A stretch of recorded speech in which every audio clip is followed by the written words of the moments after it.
जी नमस्ते, मैं राकेश। स्वागत है आप सभी का हमारे यूट्यूब चैनल एजुकेशन मोड 1 पे।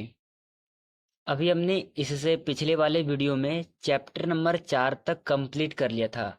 एनसीईआरटी क्लास 6 का जो हिस्ट्री का है उसमें से हमने चैप्टर नंबर 4 क्या बताती है हमें किताबें और कब्रें, यहाँ तक हमने कंप्लीट कर लिया था। आज के इस वीडियो में हम चैप्टर नंबर 5 के ऊपर डिस्कस करेंगे। चैप्टर का नाम है राज्य, राजा और एक गणराज्य। तो यहाँ से भी कई बार एग्जाम में प्रश्न बनते हैं, तो आपको ध्यान से देखना है क्वेश्चंस को। हमारा तरीका वही रहेगा, सबसे पहले हम प्रश्न करेंगे, प्रश्न के उत्तर करेंगे और साथ ही साथ इस क्वेश्चंस से रिलेटेड जो भी इसके इम्पोर्टेंट बिंदु हो सकते हैं या फिर और जो क्वेश्चंस पूछे जा सकते हैं, जो मेरे को लगेगा कि आपको बताना चाहिए, उसके ऊपर हम डिस्कस करेंगे। तो चलिए वीडियो को ध्यान से देखिएगा। इस वीडियो में जितने भी क्वेश्चंस होंगे उन सभी क्वेश्चंस में से आप कितने क्वेश्चन को सही करते हो, इसका भी जवाब आप हमें अंत में कमेंट सेशन में शेयर करेंगे। तो चलिए हम शुरू करते हैं पहले नंबर क्वेश्चन से। पहला क्वेश्चन है, प्राचीन भारत में कितने प्रकार के शासन तंत्र थे? ध्यान से देखना क्वेश्चन को। प्राचीन भारत में कितने प्रकार के शासन तंत्र थे? आंसर है 2 प्रकार के शासन तंत्र थे। कौन कौन से 2 प्रकार के शासन तंत्र थे, ये हम डिस्कस करेंगे इसके ऊपर। देखिए, मैंने अभी आपसे बताया कि 2 प्रकार के शासन तंत्र थे। एक था राजतंत्र, दूसरा था गणतंत्र। ठीक है, 2 प्रकार के शासन तंत्र थे। अब ये राजतंत्र में क्या होता है? राजतंत्र में राजा का शासन होता था। ठीक है। और गणतंत्र में क्या होता था? जनता के द्वारा चुने गए प्रतिनिधि शासन करते थे। इन दोनों में थोड़ा सा डिफरेंट है।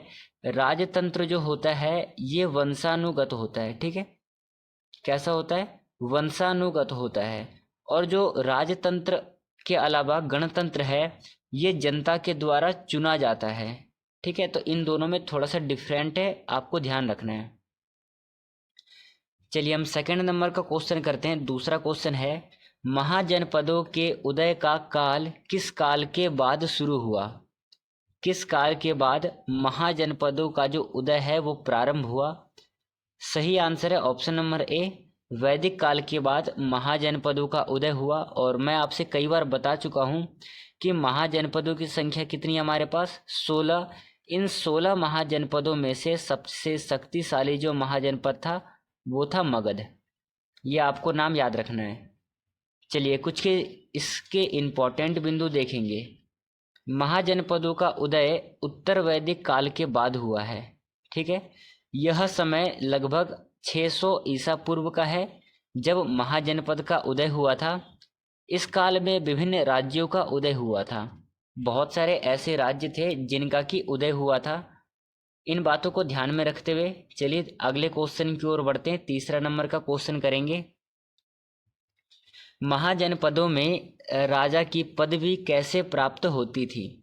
क्या राजा का चुनाव होता था या फिर वंशानुगत काम था उनका, युद्ध के द्वारा या फिर योग्यता के द्वारा?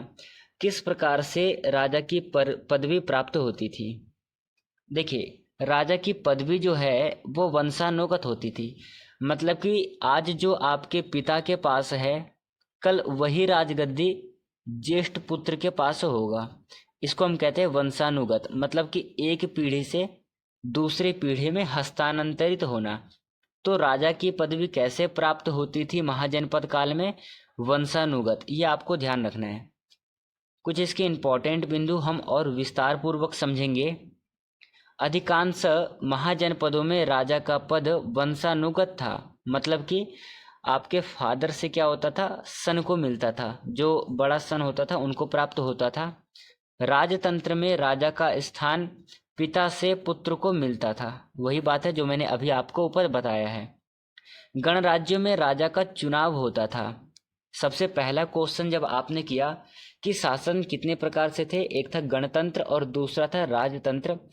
राजतंत्र में जो पद है वो वंशानुगत होता है और गणतंत्र में चुनाव होता है, जनता के द्वारा चुने जाते हैं लोग।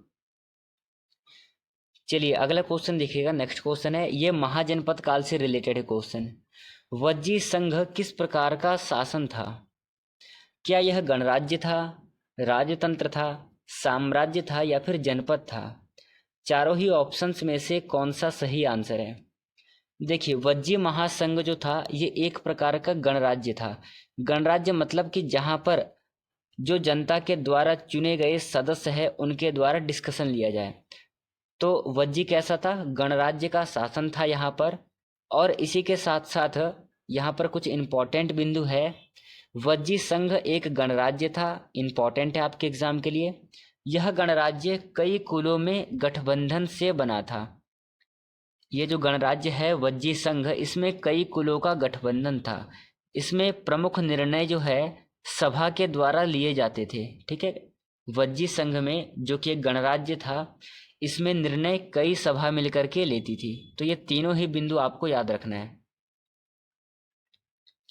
चलिए 5वां क्वेश्चन देखिएगा। हमारा 5वें नंबर का क्वेश्चन है, गणराज्य में सत्ता किसके हाथों में होती थी? सही आंसर है कि चुने हुए प्रतिनिधियों के हाथ में सत्ता होती थी। इसके बारे में और डिटेल से देखेंगे हम। डिटेल में है, गणराज्य में राजा नहीं होता था। ये आपको इम्पोर्टेंट रखना है। गणराज्य में राजा नहीं होता था। राजा किस में होता था? तो राजतंत्र में राजा होता था। और इसका पद कैसा था? वंशानुगत था, मतलब कि पिता से पुत्र को मिलता था इसमें पद, जबकि गणराज्य में ऐसा नहीं होता था। अगला है, गणराज्य में शासन चुने हुए प्रतिनिधियों द्वारा होता था। इसमें जनता के द्वारा शासन चुने जाते थे। तीसरा है, ये प्रतिनिधि सभा में बैठ करके निर्णय लेते थे। कहाँ पर निर्णय लेते थे? तो प्रतिनिधि सभा में बैठ करके निर्णय लेते थे। कौन लेते थे? तो गणराज्य के जो सदस्य थे, गणराज्य के सदस्य प्रतिनिधि सभा में बैठ करके निर्णय लेते थे। चलिए अगला क्वेश्चन देखिएगा। 6ठे नंबर का क्वेश्चन है, महाजनपदों की राजधानी को सुरक्षित करने के लिए क्या किया जाता था? क्या प्राचीर का निर्माण करवाया जाता था, सेना की तैनाती की जाती थी, यज्ञों का आयोजन किया जाता था, या फिर व्यापार पर कर मतलब कि टैक्स बढ़ा दिया जाता था? देखिए, राजधानी को यदि सुरक्षित करना है तो हमें प्राचीर का निर्माण करना पड़ेगा। मतलब कि आप सपोज करिए कि ये आपका महल है, इस महल को क्या करना पड़ेगा, और सशक्त बनाने के लिए हमें इसके चारों ओर बाउंड्री बनानी पड़ेगी। और इस प्रकार की बाउंड्री बना करके हम क्या कर सकते हैं, महाजनपदों की जो राजधानी है उनको सुरक्षित कर सकते हैं। तो ऑप्शन नंबर ए सही आंसर है इस क्वेश्चन का। कुछ इसके इंपॉर्टेंट बिंदु है। महाजनपदों की राजधानियों को प्राचीर से सुरक्षित किया जाता था। ठीक है, प्राचीर मतलब होता है आपका दीवार, दीवारों के द्वारा सुरक्षित किया जाता था। इन प्राचीरों को मिट्टी या पत्थर से बनाया जाता था। इससे दुश्मनों के हमलों से रक्षा होती थी। ये तीनों ही बिंदु आपको ध्यान में रखते हुए चलना है। चलिए बढ़ते हैं अगले क्वेश्चन की ओर। 7वें नंबर का क्वेश्चन है, किस महाजनपद की राजधानी काशी थी? नीचे आपको 4 ऑप्शंस दे रखे हैं। आपसे पूछा गया है कि काशी जो है किस महाजनपद की राजधानी थी? आंसर है ऑप्शन नंबर सी। इसका अगर आप काशी देखोगे तो इसका काशी कहाँ पर है? वाराणसी। ठीक है, Varanasi. Option number C right answer है। कुछ इसके महत्वपूर्ण बिंदु को देखेंगे, डिस्कशन करेंगे महत्वपूर्ण बिंदु पे। काशी महाजनपद की राजधानी काशी, जो कि वर्तमान में वाराणसी थी, यह एक महत्वपूर्ण धार्मिक और व्यापारिक केंद्र था। गंगा नदी के किनारे स्थित काशी बहुत ही ज़्यादा महत्व था। तो काशी का प्राचीन समय में बहुत ही ज़्यादा क्रेज था, क्योंकि यहाँ पर अधिकतर पंडित लोग होते थे और इनका बहुत ज़्यादा क्रेज था। ये आपको ध्यान रखना है। चलिए अगला क्वेश्चन देखिएगा। 8वें नंबर का क्वेश्चन है कि मगध महाजनपद की कौन सी राजधानी थी? ये क्वेश्चन आपके एग्जाम के लिए इम्पोर्टेंट है, साथ ही साथ बहुत ही ज़्यादा आसान क्वेश्चन है, क्योंकि मैं इससे पहले भी कई बार करा चुका हूँ इस क्वेश्चंस को। प्रश्न है कि मगध महाजनपद की कौन सी राजधानी थी? सही आंसर है Rajgriha. Option number B right answer है। राजगृह को अन्य जिस नाम से जानते हैं वो है राजगीर। या तो ऑप्शन में आपका राजगृह रहेगा या फिर राजगीर रहेगा। ये दोनों ही बातों आपको ध्यान में रखना है। चलिए कुछ इसके इम्पोर्टेंट बिंदु को देखेंगे। महाजनपद की प्रारंभिक राजधानी क्या थी? जो मगध महाजनपद है इसकी प्रारंभिक राजधानी थी राजगृह। यह आपके एग्जाम के लिए इम्पोर्टेंट है। बाद में राजधानी पाटलिपुत्र मतलब कि वर्तमान में पटना बन गई थी। ये बात कर रहा साथियों जब अजातशत्रु मगध के राजा थे। ठीक है, कौन थे? जब अजातशत्रु मगध के शासक बने, जब राजा बने, तो उन्होंने राजगृह से राजधानी चेंज करके पाटलिपुत्र किया था, जो कि वर्तमान समय में पाटलिपुत्र पटना के नाम से प्रसिद्ध है। मगध एक शक्तिशाली महाजनपद था। मैंने आपको पहले ही बताया कि महाजनपद कितने हैं? टोटल 16 महाजनपद है।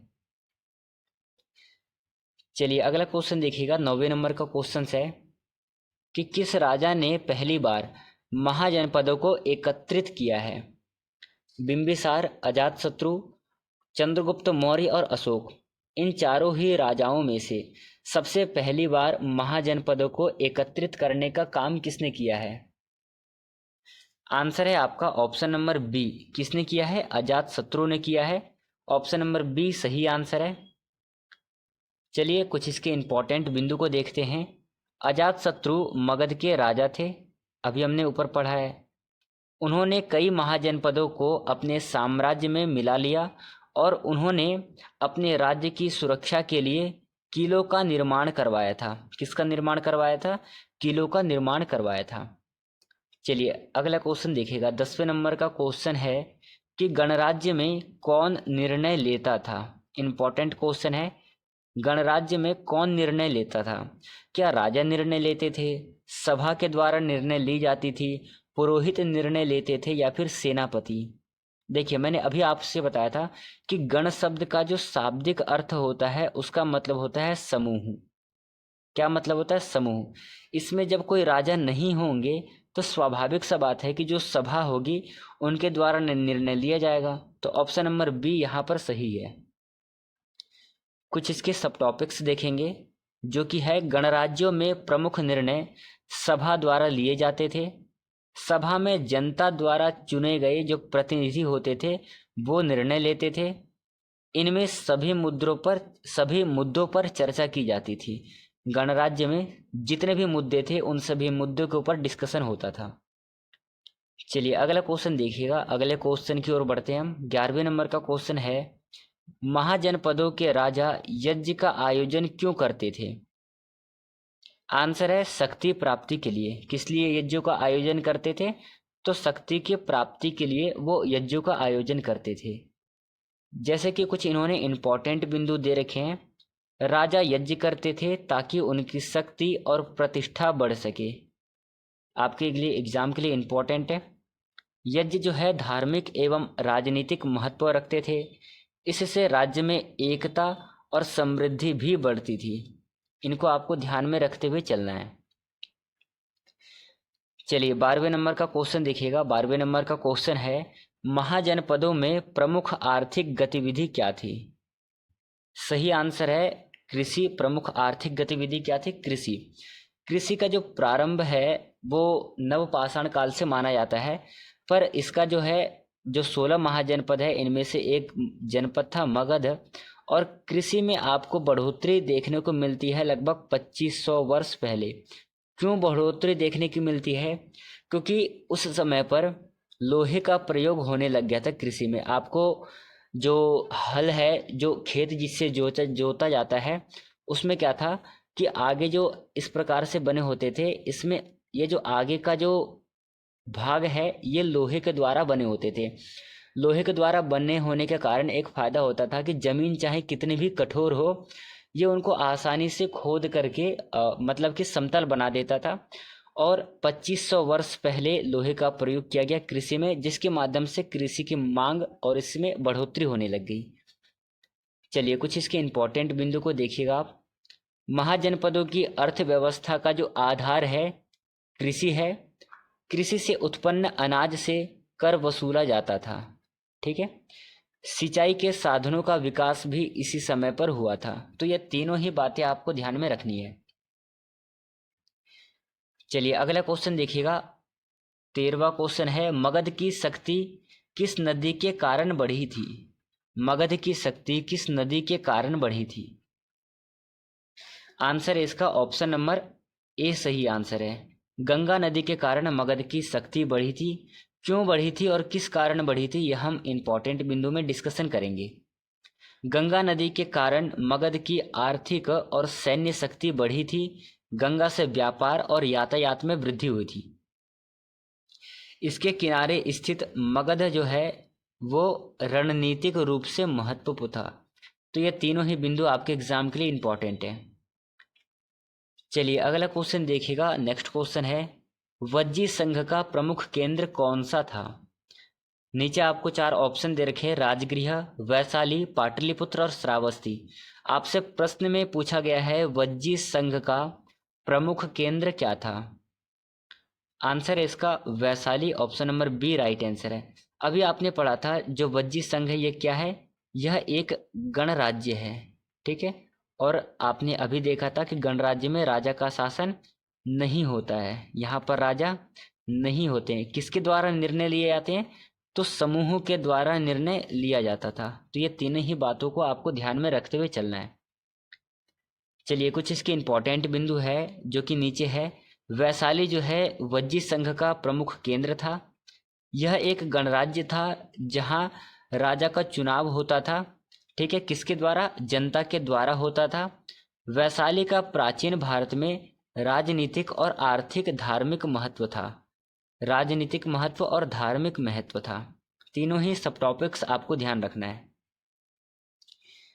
चलिए अगला क्वेश्चन देखिएगा। 15वें नंबर का क्वेश्चन है, किस महाजनपद ने सबसे पहले पाटलिपुत्र को अपनी राजधानी बनाया था?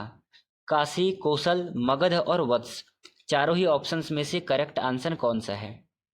देखिए मैंने आपको पहले नंबर क्वेश्चंस में बताया था कि इस वीडियो में जितने भी क्वेश्चंस होंगे इन सभी क्वेश्चंस में से आप कितने क्वेश्चन को सही करते हो इसका जवाब आप हमें कमेंट सेक्शन में देंगे अंत में। और इसमें जितने भी क्वेश्चंस आपसे गलत होंगे उसका जवाब आप अपने कॉपी में लिखते चलिएगा। जो जो क्वेश्चंस आपसे छूटा होगा या फिर किसी कारणवशात आप कंफ्यूज हो रहे हो उन सभी क्वेश्चंस को अपने कॉपी में नोट डाउन करते चलना है। तो आप लोग बताइए कि इन 15 क्वेश्चंस में से आप लोगों ने कुल कितने क्वेश्चंस को सही किए हैं। चलिए फिलहाल में इस क्वेश्चन को देखेंगे। किस महाजनपद ने सबसे पहले पाटलिपुत्र को अपना राजधानी बनाया था? आंसर है आपका ऑप्शन नंबर सी, मगध ने। Option number C right answer है। कुछ इसके इंपॉर्टेंट बिंदु है जो कि कुछ इस प्रकार से है। मगध ने सबसे पहले पाटलिपुत्र को अपनी राजधानी बनाया। यह रणनीतिक और व्यापारिक दृष्टि से महत्वपूर्ण स्थान था। पाटलिपुत्र का विकास बाद में मौर्य साम्राज्य के दौरान भी हुआ था। तो ये तीनों ही बिंदु आपके एग्जाम के लिए इम्पोर्टेंट है, आपको ध्यान में रखना है। एक बार मैं फिर से कह रहा हूँ कि सीटेड जो है वो आपके समझ बेस आधारित जो क्वेश्चन है वो उस प्रकार से पूछता है कि आपका समझ कितना है। आपका समझ डेवलपमेंट करने के लिए ये सीटेड का एग्जाम होता है। तो आपको रटना नहीं है, चीज़ों को समझते हुए चलना है। तो चलिए इन सभी बातों के साथ आज की इस वीडियो को हम यहीं पे समाप्त करेंगे। कल हम चैप्टर नंबर 6 करेंगे। आज के जो चैप्टर नंबर 5 है यहीं पे समाप्त करते हैं। कल का जो चैप्टर नंबर 6 है वो आप सभी पढ़ करके आएंगे। चलिए आज की इस वीडियो को यहीं पे समाप्त करेंगे। धन्यवाद जैन साथियों।